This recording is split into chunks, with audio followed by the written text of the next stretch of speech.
Hello students, today our topic is वास्तविक संख्याएं chapter 1 class 10th और हम कर रहे हैं एक्सरसाइज 1.3।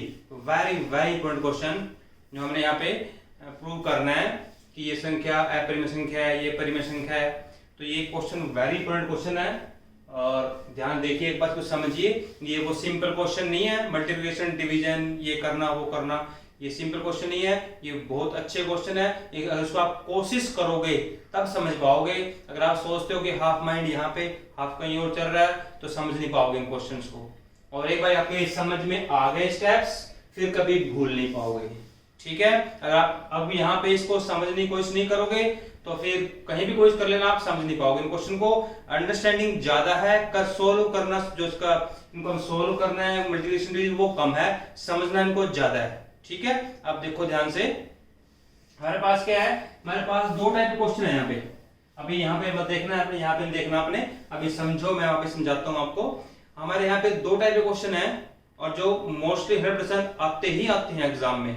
ठीक है, देखो एक क्वेश्चन हमारे पास क्या है कि हमें प्रूव करना है। हमने 9th में भी रीड किया, स्टडी किया हमने। √5 क्या होता है, एक अपरिमेय संख्या होती है। वर्गमूल 3 क्या होती है, ये भी अपरिमेय संख्या होती है। वर्गमूल 2 है, वो भी अपरिमेय संख्या होती है। यानी जिन संख्याओं का एग्जैक्ट वर्गमूल नहीं आता है, जैसे वर्गमूल 4 है, इसका वर्गमूल 4 वर्गमूल कितना आ गया, 2 आ गया ना स्क्वायर रूट इसका, तो ये अपरिमेय अपरिमेय बन गई है।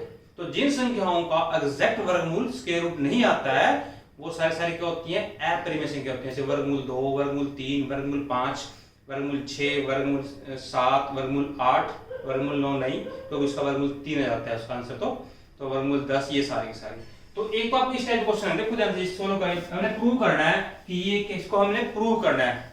हम 9th में स्टडी कर लिया है कि ये एक अपरिमेय संख्या है। वर्गमूल 3 क्या है, एक अपरिमेय संख्या है। वर्गमूल 2 क्या है, एक अपरिमेय संख्या है। कर चुके हैं स्टडी 9th में, लेकिन यहाँ पे हमने इसको प्रूव करना है कि ये क्या अपरिमेय संख्या क्यों है ये।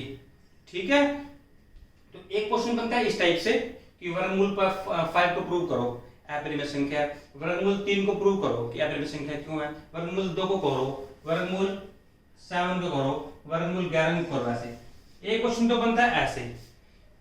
इनको हम जो प्रूव करेंगे उसका सबका एक पैटर्न होगा। इन क्वेश्चंस को वर्गमूल 5, वर्गमूल 3, वर्गमूल 2, वर्गमूल 7, वर्गमूल 8, अगर सिंपल ऐसा एक नंबर आता है स्क्वायर रूट का, वर्गमूल का, इसको हमने अपरिमेय प्रूव करना है तो उनका पैटर्न अलग है। ठीक है, दो पैटर्न है यहाँ पे हमारे पास, दो टाइप से क्वेश्चन आते हैं। एक पैटर्न हमारे पास क्या है, अगर इनके साथ कोई भी नंबर प्लस हो जाए, माइनस हो जाए, मल्टीप्लाई हो जाए, डिवाइड हो जाए। देखो जैसे अगर मैं यहाँ पे ये लिख लूं 2 वर्गमूल 5, या 2 माइनस वर्गमूल 5 लिख लूं, या 2 वर्गमूल 5 लिख लूं, या वर्गमूल 5/2 लिख लूं, या 2/वर्गमूल 5 लिख लूं, या वर्गमूल 3 है ये, इसको लिख लेता हूं माइनस वर्गमूल 3, या ये वर्गमूल 2 है, इसको लिख लिया मैंने 4/वर्गमूल 2। तो ये जो क्वेश्चन है इस टाइप के क्वेश्चन, यानी स्क्वायर रूट का जो नंबर है ना, अगर उसके साथ कुछ भी ऐड हो जाए, यानी जुड़ जाए या घट जाए या गुण हो जाए या भाग हो जाए, कुछ भी कुछ चेंज हो रहे हैं उनके साथ, तो फिर उनका सबका पैटर्न अलग है। समझ में आ रहा है मैं क्या समझा रहा हूं? मैं समझा रहा हूं ये जो वर्गमूल वाली संख्या है ना, इनको अपरिमेय प्रूव करेंगे। तो दो टाइप के क्वेश्चन है हमारे पास एक्सरसाइज में। क्या टाइप क्वेश्चन है, ये तो सिंपल है, वर्गमूल 5 को प्रूव करो, वर्गमूल 3 को करो, वर्गमूल 2 को करो, वर्गमूल 8 को करो, वर्गमूल 11 को करो। ये तो ये सिंपल ये करना है। इनका पैटर्न तो है अलग और इनका पैटर्न अलग। किनका पैटर्न, अगर सी संख्या है वर्गमूल की, उनके साथ कुछ प्लस हो गया, कुछ भी यानी माइनस हो गया, गुणा हो गया, भाग हो गया। देखो यहाँ पे इसमें 2 ऐड हो रहा है, इसमें से ये 2 में से ये माइनस हो रहा है, 2 इससे मल्टीप्लाई, वर्गमूल 5 से मल्टीप्लाई हो रहा है, 2 जो डिवाइड कर रहा है वर्गमूल 5 को, वर्गमूल 5 2 को क्या कर रहा है, डिवाइड कर रहा है। 3 वर्गमूल 3 से क्या गुण हो रहा है, -1 गुण हो रहा है। 4 वर्गमूल 2 किसको भाग कर रहा है, 4 को भाग कर रहा है। तो इस टाइप जो क्वेश्चन होंगे ना, इनका पैटर्न अलग होगा और इनका पैटर्न क्या होगा, अलग। बिल्कुल स्लो समझिए, एक एक पॉइंट को समझोगे तभी कर पाओगे। ठीक है ना, और मैं पूरी कोशिश करूंगा 100%, मुझे पूरा बिलीफ है, विश्वास है कि आप इसको करोगे। ठीक है, इसको करा के छोड़ूंगा आपको, तो ध्यान से देखो। तो ये इन क्वेश्चन का पैटर्न अलग, इन क्वेश्चन का पैटर्न अलग। ये क्लियर? अब नेक्स्ट चलते हैं। अब हम क्वेश्चन कर रहे हैं फर्स्ट इसका, बिल्कुल ध्यान से देखना, मैं साथ साथ कराऊंगा साइड में इसको। ठीक है, देखो हमने प्रूव करना है, फर्स्ट क्वेश्चन में हमने प्रूव करना है कि जो वर्गमूल 5 है ना वो क्या है, अपरिमेय संख्या है, हमने ये प्रूव करना है।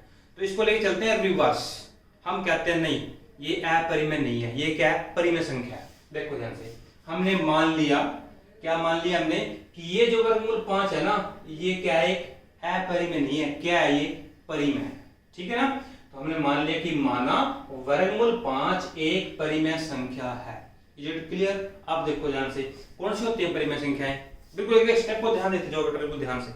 कौन सी होती है परिमेय संख्याएं, 2/3, 3/4, 5/7, 9/8, 0/1, ये सारी पूर्ण संख्या होती है, सारी परिमेय संख्या होती है, यानी जिन संख्याओं का एक अंश और एक हर हो, अंश बटे हर, वो सारी पूर्ण संख्या होती है, सारी सारी परिमेय संख्या होती है। तो अगर वर्गमूल 5 एक परिमेय संख्या है तो उसका कैसा रूप होगा, वो क्या दिखने में कैसी होगी, वो ऐसी होगी a/b। जरूर नहीं मैंने a/b ली है, आप कुछ भी ले सकते हो, इसको आप x/y ले सकते हो, इसको आप p/q ले सकते हो, कुछ भी ले सकते हो, लेकिन इस टाइप से लिखना है कि एक इसका न्यूमरेटर भी और इसका डिनोमिनेटर भी। तो अगर ये परिमेय संख्या है तो वो इस टाइप से होगी, इसको ऐसे लिख सकते हैं, ठीक है ना, वो ऐसी होगी, कैसी होगी वो, a/b, p/q, x/y, कुछ भी ले सकते हो आप। और ये इसमें खास बात क्या है इसमें लिखने में, कि ये जो दो है ना, ये दोनों क्या है, पूर्णांक है। पूर्णांक का मतलब क्या हुआ कि a और b की आप कुछ भी ले सकते हो, कुछ भी, -1/1। पूर्णांक कौन से होते हैं, सारे नेगेटिव नंबर, सारे पॉजिटिव नंबर और विद 0। तो यहाँ पे आप कुछ भी ले सकते हो, a और b क्या है, पूर्णांक है, मींस ये सारे पूर्णांक है, कुछ भी ले लीजिए आप, -3/2, -7/-4, कुछ भी 0/4। लेकिन एक कंडीशन है, क्या कंडीशन है, कि जो b है ना, ये b, ये कभी भी 0 नहीं होना चाहिए, क्योंकि आज तक आपने ऐसा नंबर देखा है कभी, आज तक ऐसा नंबर हमने कभी नहीं देखा, ना कोई बना ऐसा कोई नंबर आज तक मैथ में जिसके नीचे क्या हो, जिसका डिनोमिनेटर क्या हो, 0, ऐसा कोई आज तक नंबर नहीं होना। तो जब भी मैं a/b लिखूंगा तो साइड में लिखूंगा कि b कभी भी 0 के बराबर नहीं हो सकता। आप a और b की जो मर्जी वैल्यू लीजिए, क्योंकि a और b क्या है, पूर्णांक है, कुछ भी वैल्यू ले सकते हो आप a और b की, लेकिन आप b को 0 नहीं ले सकते। अगर b को आपने 0 ले लिया तो क्वेश्चन सारा खत्म हो जाएगा, ऐसा कोई नंबर ही नहीं है, ठीक है ना। तो हमने b को 0 के बराबर नहीं लेना है।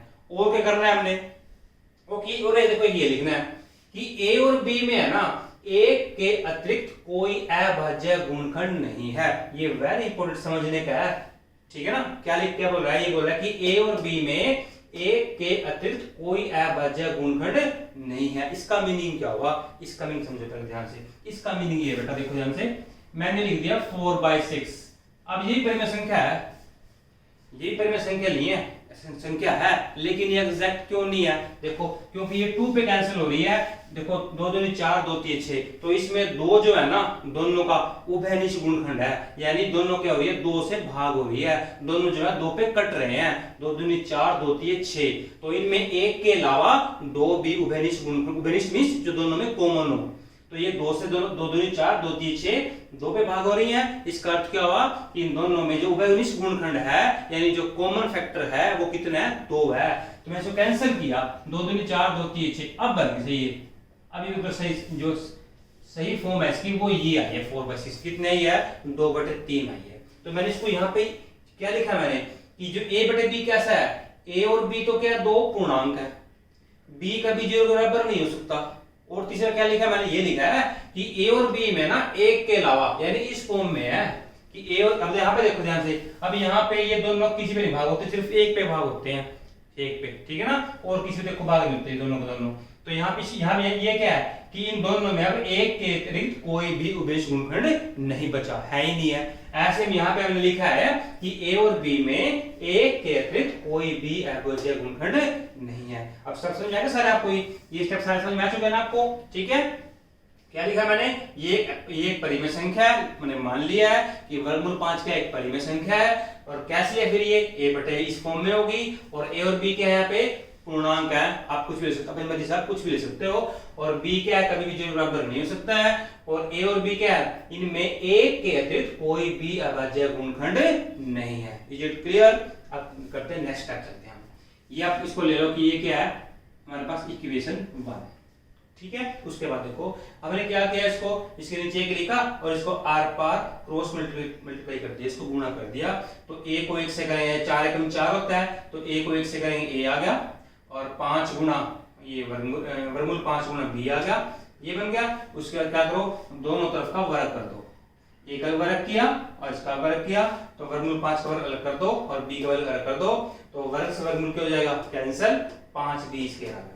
अब ये पॉइंट आ गया समझने का, बिल्कुल ध्यान से देखो, बिल्कुल ये पॉइंट समझने का है। अब मैंने ये लिख दिया, अब देखो ध्यान से, आप बेटा तो ध्यान से देखना, आप b की वैल्यू कोई भी लीजिए, मैंने b की वैल्यू 1 ली, ध्यान देखो बिल्कुल इंपॉर्टेंट समझने का है ये पॉइंट मैं समझा रहा हूं आपको, कि b स्क्वायर की वैल्यू या b की वैल्यू कुछ भी हो जाए, अगर वो 5 से, सपोज करो b की वैल्यू 1 है, 1 का वर्ग 1 गुणा 5 कितना हो गया 5, अगर मैं b की वैल्यू लेता हूं तो आंसर कितना आता है 5 आता है। अगर मैं b की वैल्यू लेता हूं 2, ध्यान रखो बिल्कुल ध्यान से, b की वैल्यू 2 लेता हूं, 2 की 2 कितना हो गया, 2 दूनी 4, 4 5 कितना आएगा 20। अगर मैं b की वैल्यू लेता हूं 3, तो 3 3 9 और 9 5 कितना हो गया 45। अगर मैं लेता हूं b की वैल्यू 4, 4 की 2 है, 4 4 16, 16 5 कितना हो गया 80। देखो यानी क्योंकि यहाँ पे 5 से गुणा हो रहा है ना, देखो सारी संख्या है, ये सारी संख्याएं 5 से भाग होती हैं। देखो आप b की वैल्यू जो मर्जी ले लीजिए और उसको 5 से गुणा कर दीजिए, क्योंकि 5 से गुणा कर रहे हैं ना, तो ये जैसे ये है, देखो ये सारा 5 से भाग होगा नहीं होगा, देखो सारा ध्यान से, ये सारा b की आप जो मर्जी वैल्यू ले लीजिए, b की वैल्यू 1 2 3 4 5 -1 कुछ भी ले लीजिए, क्योंकि ये 5 से गुणा हो रही है, तो यहाँ पे कोई भी संख्या आएगी वो किससे भाग होगी, 5 से भाग होगी। समझ में आएगा नहीं यार, ये पॉइंट है समझने का, कि आप b की जो मर्जी वैल्यू लीजिए, मैंने 1 लेके दिखाई आपको, 2 लेके दिखाई, 3 लेके दिखाई, 4 लेके दिखाई, कुछ भी लीजिए वैल्यू यहाँ पे आप, और उसको 5 से गुणा कीजिए, तो ये जो ये पूरी साइड है ये क्या होगी 5 से भाग होगी। क्यों होगी, क्योंकि ये 5 से गुणा हो रही है, तो 5 से भाग पक्का होगी। ये मैंने दिखाई, देखो ये 5 से भाग हो रही है, 5 एकम 5 5 20 5 एकम 45 और 16 5 80 16 जा रही है, तो ये किससे भाग होगी 5 से, और ये इसके बराबर ही है, तो अगर ये 5 से भाग हो रही है तो ये a की 2 भी क्या होगी 5 से भाग होगी, क्योंकि ये इसके बराबर है, बीच में कौन साइन है, बीच में साइन इक्वल का है, तो अगर ये 5 से भाग हो रही है तो ये भी किससे भाग होगी 5 से, क्योंकि दोनों के ये इक्वल है। तो मैंने लिख दिया यहाँ पे कि a स्क्वायर जो है, a का वर्ग जो है 5 से विभाजित है, यानी 5 से भाग होता है। तो अगर a की 2 5 से भाग होता है, ये स्टेप बिल्कुल समझने के हैं ध्यान से, अगर आपने इसको इनको स्किप कर दिया, इनको छोड़ दिया, इनको अवॉइड कर दिया, फिर समझ में नहीं आएंगे बिल्कुल भी। देखो ध्यान से, ये 5 से भाग होता है और ये इसके इक्वल है, तो इसका अर्थ क्या होगा कि a स्क्वायर इससे भाग होगा 5 से भाग होगा। अब मैं देखो मैंने स्टेप लिखा है, अगर किसी संख्या का वर्ग 5 से भाग हो रहा है, अब इसको भूल जाना, ठीक है ना, अगर किसी संख्या का वर्ग 5 से भाग हो रहा है, अब देखो 10 का वर्ग 100 होता है, 100 5 से भाग हो रहा है, तो इसका अर्थ क्या होगा 10 भी 5 से भाग होगा। किसी संख्या का वर्ग, देखो ध्यान से, 10 का वर्ग 100 आया, अब ये 5 से भाग हो रहा है, इसका अर्थ है वो संख्या भी 5 से भाग होगी। अगर किसी संख्या का वर्ग, किसी का भी चेक कर लीजिए आप, अगर किसी संख्या का वर्ग, जैसे मान लो मैंने क्या किया 5 का वर्ग है 25 है, अब इसका वर्ग 5 से भाग हो रहा है ना, तो इस संख्या भी 5 से भाग होगी, ठीक है ना। और ले लीजिए आप कुछ भी, 15 का वर्ग कितना होता है, 15 गुना 15 225। अगर ये 5 से भाग हो रहा है ना, इस 15 का वर्ग 5 से भाग हो रहा है, तो 15 5 से भाग होगा। देखो ध्यान से क्या समझा रहा हूं, मैं ये कह रहा हूं अगर किसी संख्या का वर्ग 5 से भाग हो रहा है ना, तो वो संख्या भी 5 से भाग होगी। तो यहाँ पे देखो ध्यान से, मैंने यहाँ पे लिखा है कि a स्क्वायर 5 से विभाजित है, 5 से भाग हो रहा है, इसका अर्थ क्या होगा कि a भी 5 से भाग होगा। ये क्लियर, ये समझ में आना चाहिए, आप ये पॉइंट आपको समझ में आना चाहिए, क्योंकि इस संख्या का वर्ग 5 से भाग हो रहा है, तो इस संख्या खुद भी 5 से भाग होगी। तो यहाँ तक पॉइंट समझ में आ गया आपके। अब नेक्स्ट स्टेप करते हैं हम, अगर कोई संख्या 5 से भाग हो रही है, ठीक है ना, तो वो कैसी होगी, कोई संख्या अगर 5 से भाग हो रही है तो वो कैसी होगी, तो वैसी होगी, देखो 5 10 15 20, इसको मैं 5 10 15 20 25 30, ऐसी होगी वो संख्या। कोई संख्या अगर 5 से भाग हो रही है तो वो कैसी होगी, इस टाइप से होगी वो, ठीक है ना। अब मैंने इसको, अगर ये 5 से भाग रहे हैं, इसको मैंने ऐसे लिख दिया, जरूरी नहीं है मैंने x लिखा, आप भी x लिखो, इसको y लिख सकते हो आप, 5y कुछ भी लिख लो आप, लेकिन देखो तो मैंने 5x लिखा, क्यों लिखा मैंने 5x? अब आप x की जो मर्जी वैल्यू ले लीजिए, ठीक है, ऐसे बनेगी ये, 1 रखो 5 एकम 5, 2 रखो x की वैल्यू 5 दूनी 10, 3 रखो 5 दिए 15, 4 रखो 5 हो गई, सारी संख्याएं 5 से भाग होंगी, क्योंकि मैंने यहाँ पे लिखा है कि a जो है 5 से भाग होता है। अगर a 5 से भाग होता है ना, तो वो कैसा होगा, दिखने में कैसा होगा, वो दिखने में ऐसा होगा, ठीक है ना। मैंने अब यहाँ पे सिर्फ मैं 5 नहीं लिख सकता, यहाँ पे मैं 10 नहीं, मैंने 5x लिख लिया, और x की आप जो मर्जी ले लो, कुछ भी ले लो वैल्यू, दुनिया की जो मर्जी वैल्यू ले लो आप x की, ये जो बनेगी संख्या जो बनेगी ना, वो हमेशा 5 से भाग होगी ये संख्या, ठीक है ना। तो क्योंकि यहाँ a जो है 5 से भाग होता है, तो वो कैसा होगा, वो ऐसा होगा दिखने में, 5x होगा, 5y होगा, या 5z कुछ लिख सकते हो आप, ठीक है ना। तो जो संख्या 5 से भाग होती है उसका वो दिखने में ऐसी होती है 5x या 5y या 5z। तो x की वैल्यू आप कुछ भी ले लीजिए, 5 एकम 5, 2 ले लो, 5 दूनी 10, 5 से भाग होगी, 3 ले लो, 5 3 15, 5 से भाग होगी, x वैल्यू 4 ले लो, 5 4 20, 5 से भाग होगी। तो कुछ भी वैल्यू ले लो x की, ये हमेशा किससे भाग होगी, 5 से। क्लियर। अब मैंने क्या किया, इसको मैंने पुट कर दिया, रख दिया, किसको कहां रख दिया, इक्वेशन 2 में।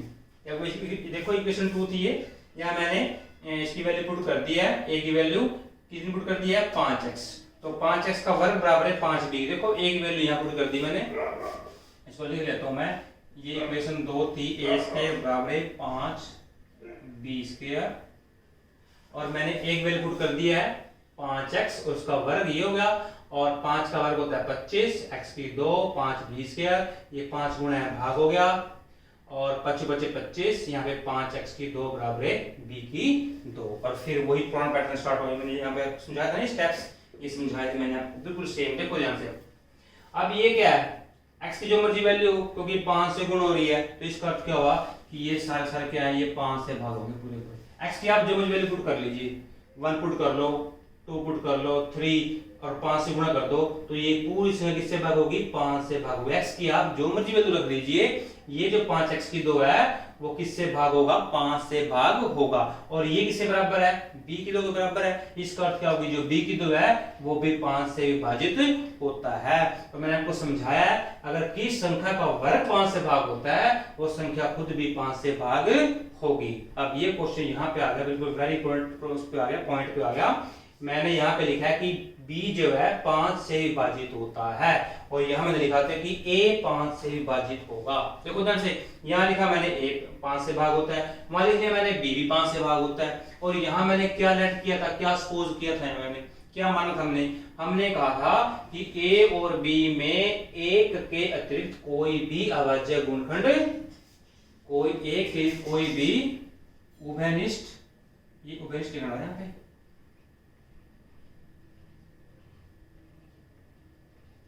उभयनिष्ठ यानी कॉमन, ठीक है ना।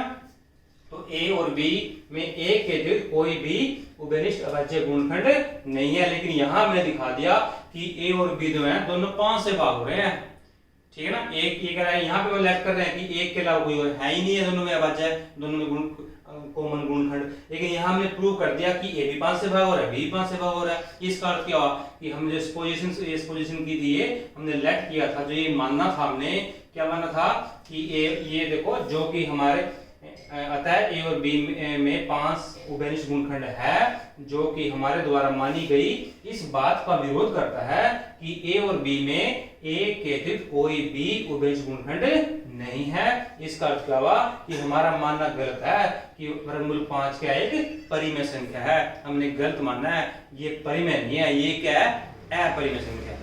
तो ये वेरी इंपॉर्टेंट क्वेश्चन है, हम आज इसी पैटर्न में करेंगे, बाकी क्वेश्चन कल करेंगे। मैं इसको दोबारा एक बार रिपीट कर रहा हूँ, ठीक है, और मुझे पूरी एक्सपेक्टेशन है आपसे कि आप लोग ये समझ में आ चुका होगा। इसको दोबारा रिपीट कर रहा हूँ एक बार, देखो ध्यान से।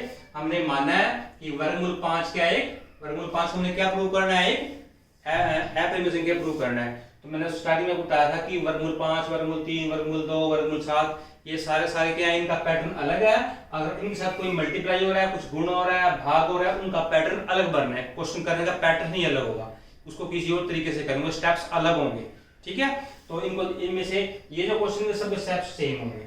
देखो, तो फर्स्ट क्वेश्चन हमारे पास क्या है, वर्गमूल 5 क्या है, तो तो हमने प्रूव करना है कि वर्गमूल 5 क्या एक अपरिमेय संख्या है। तो हमने क्या किया, हमने कहां से स्टार्ट किया, हमने स्टार्ट किया, मान लिया हमने कि वर्गमूल 5 क्या एक अपरिमेय नहीं है, क्या है ये परिमेय संख्या है। तो अगर ये परिमेय संख्या है तो ये कैसे दिखने में कैसी होगी, ये ऐसे होती है, उसका अंश भी होता है और हर भी होता है। तो हमने मान लिया a बटे b, आप जो कुछ ही मान सकते हो।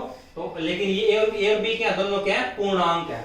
क्या है पूर्णांक, मींस कोई पॉजिटिव नंबर कोई भी नेगेटिव और जीरो, ये पूर्णांक है। और b कभी भी जीरो के बराबर नहीं हो सकता, क्योंकि ये क्या है, हर कभी भी जीरो नहीं हो सकता।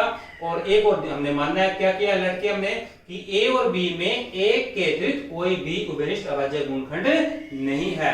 ठीक है, यानी वो इस टाइप से है, ऐसा नहीं है, वो ऐसा है। ये देखो यहाँ पे ना 4/6 था, अब यहाँ पे उभयनिष्ठ गुणनखंड है, कौन सा, 2 है, लेकिन कैंसिल कर दिया हमने, 2/3 बन गया। अब इनके बीच में एक के अलावा, यानी ये दोनों एक के अलावा किसी और से भाग नहीं होते, और हम कह देते हैं कि इन दोनों में एक के अलावा कोई भी उभयनिष्ठ गुणनखंड नहीं है। तो हमने यहाँ पे ए और बी वैसा माना है कि इनमें एक के अतिरिक्त कोई भी अभाज्य उभयनिष्ठ गुणनखंड नहीं है। ठीक है, फिर क्या किया हमने, इसके नीचे 1 लिखा, उसको आर पार गुणा किया, और एक को एक से करेंगे a, ये आ गया हमारे पास। फिर दोनों तरफ वर्ग कर दिया, a की 2, इसका वर्ग कर दिया, वर्गमूल 5 का वर्ग, b का वर्ग, वर्ग से वर्गमूल कैंसिल हो गया, 5b की 2 आ गया। फिर यहाँ पे समझने का स्टेप क्या है, p b की वैल्यू आप जो मुझे रखो 1 2 3, इसको सोल्व करो आप। ठीक है, b की 2 और गुणा 5, तो इसको सोल्व करेंगे ना, जो भी संख्या आएगी ना ये सारी 5 से भाग होगी। b की वैल्यू आप कुछ भी रख दीजिए और इसको सोल्व कर दीजिए 5b की 2 को। ठीक है ना, ये सोल्व तो क्या बनेगा, जो भी जितनी भी संख्याएं आएंगी ना वो सारी क्या होंगी, 5 से भाग। देखो 1 का वर्ग 1 और 1 गुना 5 कितना आएगा, 5 आएगा। 2 रखो 2 दूनी 4, 4 5 20, 3 रखो 3 की 2 9, 9 गुना 5 45। तो कोई भी रखो आप b की वैल्यू, जितनी संख्याएं आएंगी सारी किससे भाग होंगी, ये 5 से भाग होंगी। और अगर ये 5 से भाग हो रही है और ये इसके बराबर है तो ये भी क्या होगी, 5 से भाग होगी। तो इसको लिख दिया हमने कि a की 2 है 5 से विभाजित है, यानी 5 से भाग होती है। और मैंने आपको समझाया था, अगर की संख्या का वर्ग 5 से भाग होता है तो वो संख्या खुद भी 5 से भाग होगी। तो ध्यान दिखाया मैंने आपको, देखो इस संख्या का वर्ग 5 से भाग हो रहा है तो इस संख्या भी खुद 5 से भाग होगी। 5 का वर्ग 25 है, इस संख्या का वर्ग 5 से भाग हो रहा है तो इस संख्या भी 5 से भाग होगी। तो अगर इस संख्या का वर्ग 5 से भाग हो रहा है तो वो संख्या खुद भी 5 से भाग होगी। तो यहाँ पे लिख दिया हमने कि a जो है 5 से भाग होगी। तो अगर 5 से भाग होगी तो उसका वो कैसे हो दिखने में, वो ऐसी होगी। आप इसको 5x लिख लो, 5y z कुछ लिख सकते हो इसको आप। ठीक है ना, तो यहाँ पे x की वैल्यू रख दीजिए आप, x की वैल्यू 1 रखोगे तो 5 एकम 5 से भाग होगी। x की वैल्यू 2 रखो, 5 दूनी 10, 5 से भाग होगी। x की वैल्यू 3 रखो, 5 3 15, 5 से भाग होगी। तो आप यानी ये संख्या 5 से भाग हो रही है तो ये कैसी होगी, ये इस टाइप की होगी, ये दिखने में ऐसी होगी। x की वैल्यू आप कुछ भी रखिए, हमेशा जो a है वो 5 से भाग होगा।